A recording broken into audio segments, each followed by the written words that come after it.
참 예수님, 할렐루야, 사랑합니다.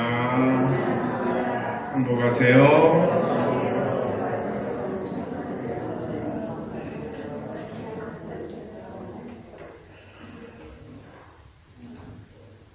부활의 은총이 가득한 한 주간 평안하셨습니까? 행복하셨습니까? 부활하신 예수님께서 제자들에게 발현하셔서 하신 축복이 뭐예요? 너희에게 평화가 있기를. 평화가 너희와 함께. 그렇습니다. 예수님이 십자가의 고난을 받으시고 죽으시고 부활하신 목적은 우리를 구원하시기 위함이라는 것을 우리가 알고 있죠. 그런데 그 구원이 우리의 삶 속에서 어떻게 선물로 주어지냐 하고 물으면 이렇게 그분이 주시는 아무도 빼앗아 갈 수 없는 평화를 우리에게 선물로 주신다. 그 평화를 누리기 위해서는 우리가 하나님의 자비를 믿어야 됩니다. 그리고 그 자비를 믿으려면 하나님께 온전하게 의탁해야 됩니다. 맡길 수 있어야 된다는 얘기죠. 그래서 부활 다음 주일인 오늘을 하나님의 자비주일로 2000년에 교황 요한 바오로 2세께서 파우스티나 수녀님을 성녀로 시성하시면서 이 자비주의를 선포하신 겁니다. 그래서 우리는 그 하나님의 자비 안에 오늘 온전히 들어와 있는 것이고 이 자비를 우리도 얻어 누릴 수 있도록 하기 위해서 9일 동안 자비의 기도를 바치면서 이날을 준비하고 기다려왔습니다. 그래서 오늘 영성체를 하시는 모든 분들에게는 파우스티나 성녀를 통해서 약속하신 대로 죄의 용서가 그리고 벌까지도 다 사함을 받을 수 있는 은총이 주어지게 되고 그리고 오늘 회개한 사람에게라도 그들이 청하는 기도는 하나님의 뜻에 어긋나지 않는 거라면 무엇이든지 들어주신다고 약속하셨습니다. 이것이 우리가 지내는 이 자비의 축일의 커다란 의미라고 볼 수가 있습니다. 자비의 사도라고 불리는 마리아 파우스티나 수녀는 이런 하나님의 자비주일과 밀접한 관계가 있습니다. 이 수녀님은 1905년 폴란드 글로보비에츠에서 태어났습니다.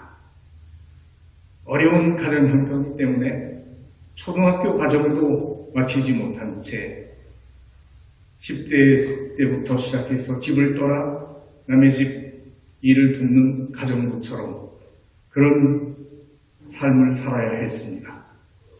하지만 일찍부터 수고성소를 느꼈고 수녀원 입회를 원했지만 배움도 없고 이런 사람을 어디도 받아주지 않았어요. 하지만 뒤늦게 수도원에 입회를 하게 됩니다. 물론 또 부모님도 반대를 했기 때문에 더욱 큰 어려움이 있었는데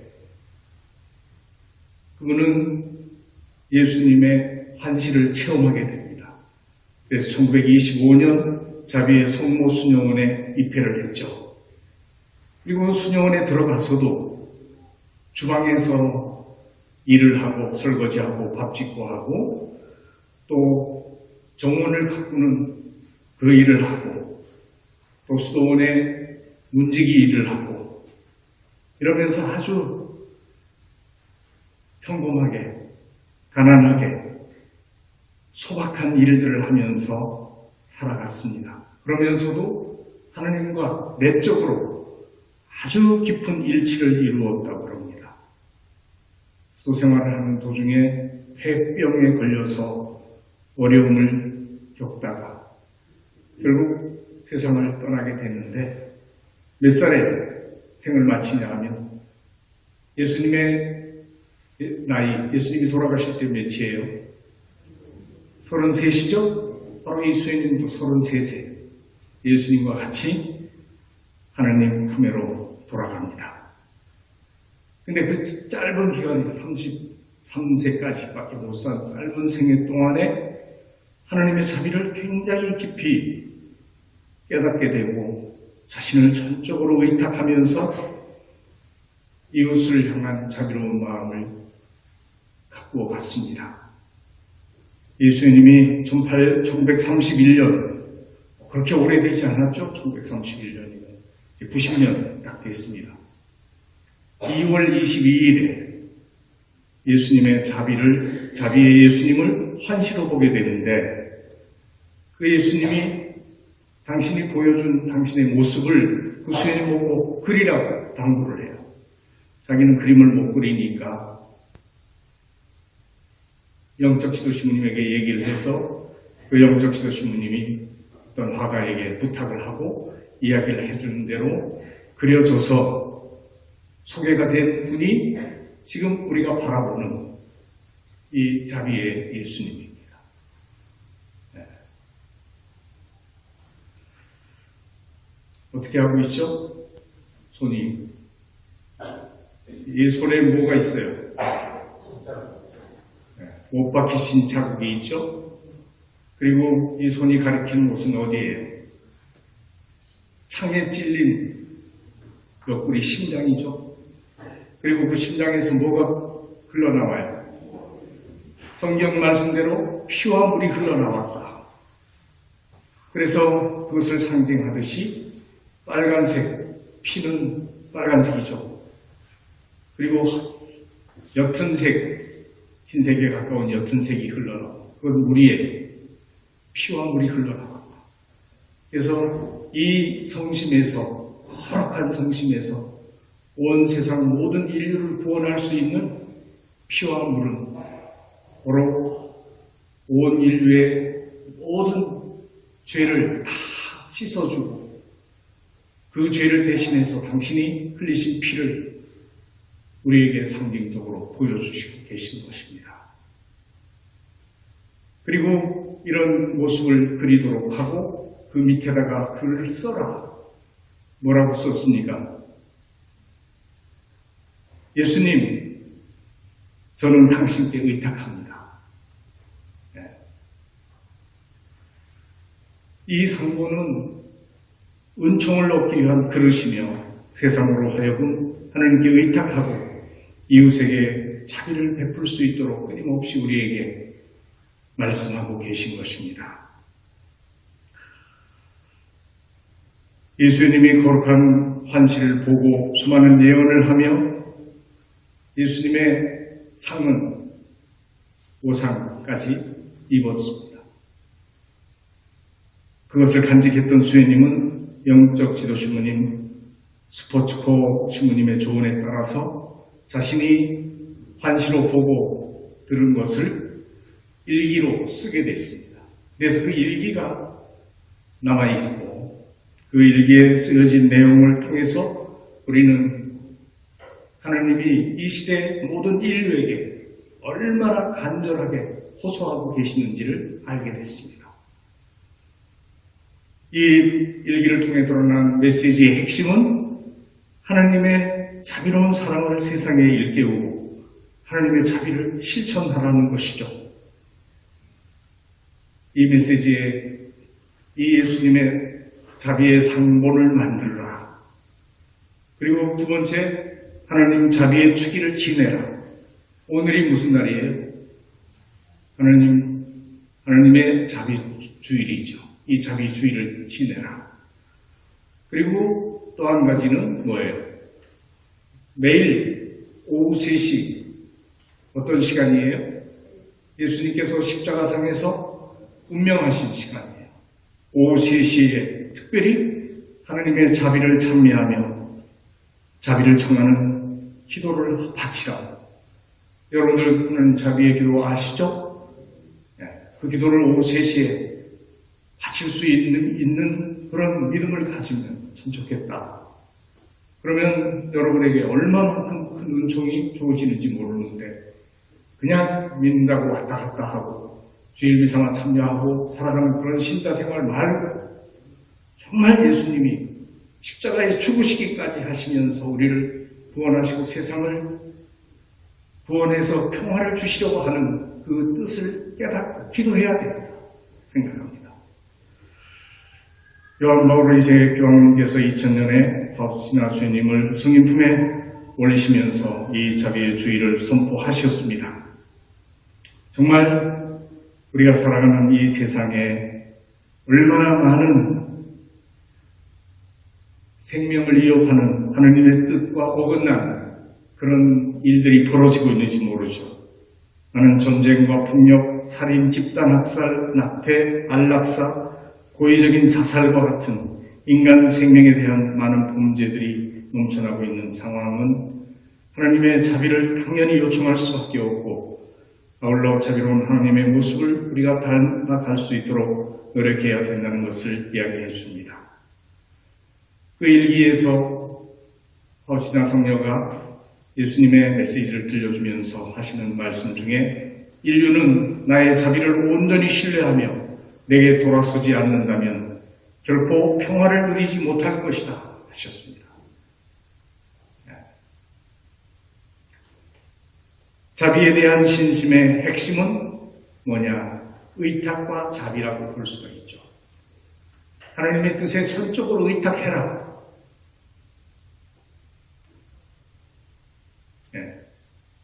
누구든지 내 자비에 의탁하는 사람은 임종의 시간에 나의 신적 평화로 가득 찰 것이다.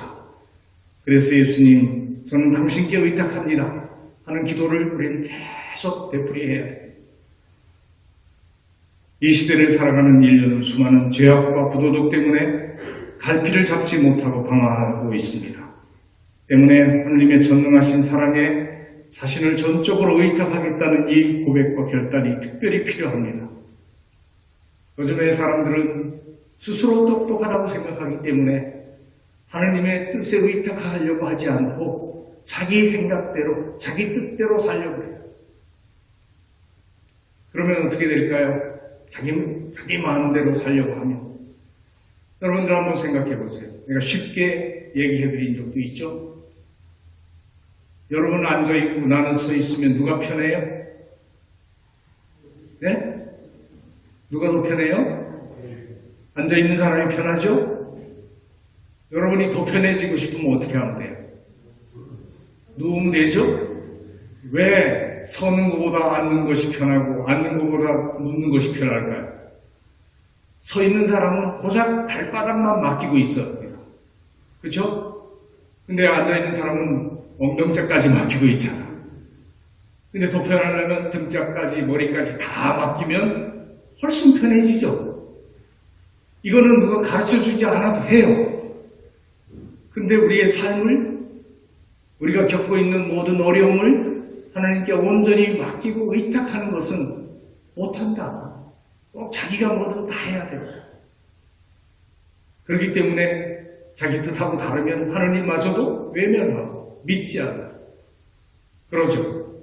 그러니까 오늘 복음 말씀처럼 예수님 부활하셔서 평화가 너희와 함께하고 축복을 계속 3번이나 하시면서 제자들에게 당신이 그 고통과 죽음으로부터 부활하셨음을 보여주시는데 믿었어요? 안 믿었어요?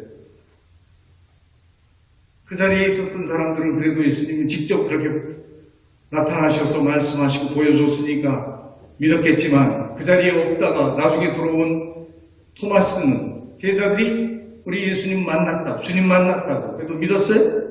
못 믿었어요. 그러니까 어떻게? 나중에 그 자리에 또 예수님이 오셔서 말씀하시죠. 내 손에 못 박힌 자국을 봐라. 그리고 네 손을 이 창에 찔린 옆구리에 넣어보아라. 그리고 의심을 버리고 믿어라. 오죽 답답하면 그렇게까지 하셔요. 당신한테 보여줬는데도 믿질 않고 받아들이질 않으니. 왜? 자기 생각하고 다르니까. 그래서 우리는 자기 생각을 가지고 살지 말고 하나님의 뜻을 따라서 살아가야 된다. 그것이 믿고 의탁하는 것이라고 볼 수가 있습니다. 예수님은 성령을 통해서 또한 자비의 실천에 대해서 말씀해 주셨죠. 너는 언제 어디서나 자비로워야 한다. 이웃에게 자비를 실천하는 방법이 자비를 실천해야 되는데 세 가지 방법이 있다. 첫째, 어떻게? 행동으로 자비를 베풀어라, 남에게. 두 번째는 말로 자비를 베풀어라. 말로도 얼마나 자비를 못 베풀고 고약한 말로 찔러대고 그러는지 모르죠. 셋째는 기도로 자비를 베풀어. 남을 위해서 기도해줘요. 그래서 예수님은 뭐라고 가르쳤어요? 원수를 위해서 기도해라. 까지 말씀해 주십니다. 예수님은 그리고 십자가 위에서 뭐라 그러셨죠?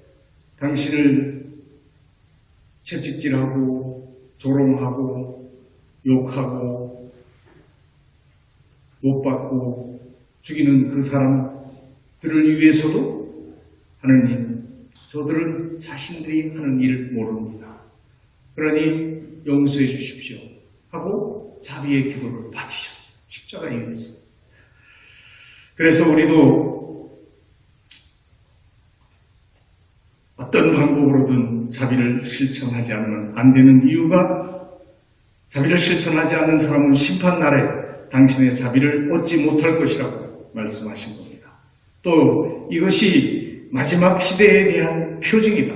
이것이 지나면 정의의 날이 올 것이다. 아직 시간이 있을 때 그들이 내 자비의 셈에 의지하게 하여라. 그들을 위해서 어떤 내 피와 물의 공로를 입게 하여라. 내 자비의 문을 통과하기를 거부하는 자는 내 정의의 문을 통과해야 된다. 이렇게 분명하게 말씀해 주셨습니다. 이래서 오늘 하나님의 자비 주기를 지내면서 하나님 자비에 대해 흠숭을 드러낼 뿐만 아니라 우리는 어떤 죄를 지었다 하더라도 그분의 은총을 입을 수 있는 아주 은혜로운 날임을 감사드리면서 살아야 됩니다. 그래서 자비를 실천해야 되겠는데 구체적으로 마침 자비를 실천할 수 있는 기회를 주신 거예요. 어떤 일이에요? 지금 당장 미얀마의 군부 독재가 자기 나라 백성들을 무차별로 총질해대면서 지금 그 미얀마에서 온 편지를 보니까 아주 너무 잔악하잖아요. 밤마다 그냥 온 동네를 돌아가면서 하늘을 향해 총질을 해대니까 사람들이 얼마나 불안감을 느끼겠어요. 공포감을 조성하는 거예요. 그리고 절에 들어가서 부처님에게 붙여진 금딱지까지 다 떼어가고 그런 폭행도 자행하고 있고, 시위하는 시민들에게 머리를 향해 직접 총을 쏘고, 그런 아주 무자비한 폭행으로 인해서 얼마나 지금 많은 사람이, 지금 알려져 있는 숫자만 해도 500명이 훨씬 넘는 사람이 희생이 됐습니다. 그리고 밤마다 와가지고 군인들이 붙잡아가는, 젊은이들이 있으면 잡아가는데 갔다가 돌아오지 못하고 실종돼서 찾지 못하는 사람도 있고, 또 시신이 되어서 돌아오는 경우도 있다니까 그 부모들은, 그 가족들은 밥을 먹으면서 이게 목구멍에 넘어가겠습니까? 정말 산다는 게 징그럽다고 느낄 수밖에 없지 않겠나 싶을 만한데, 그런데도 그 미얀마 국민들이 5년 동안 짧은 시간 아웅산 수지가 집권을 하고 있을 때 그래도 이 민주주의 자유를 맛보았기 때문에 그 군부 독재 아래서는 사람답게 살아갈 수 없기 때문에 차라리 죽는 게 낫다.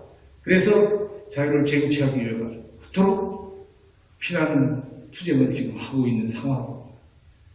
그런 상황 속에 우리 한국 교회 모든 주교님들이 제가 지난번에 말씀드렸죠. 그 미얀마의 교황 대사님으로 계신 분이 장인남 대주교님인데 바로 이 제천 출신이라. 그 주교님이 한국의 주교님들에게 간절하게 너무 지금 도움이 필요합니다.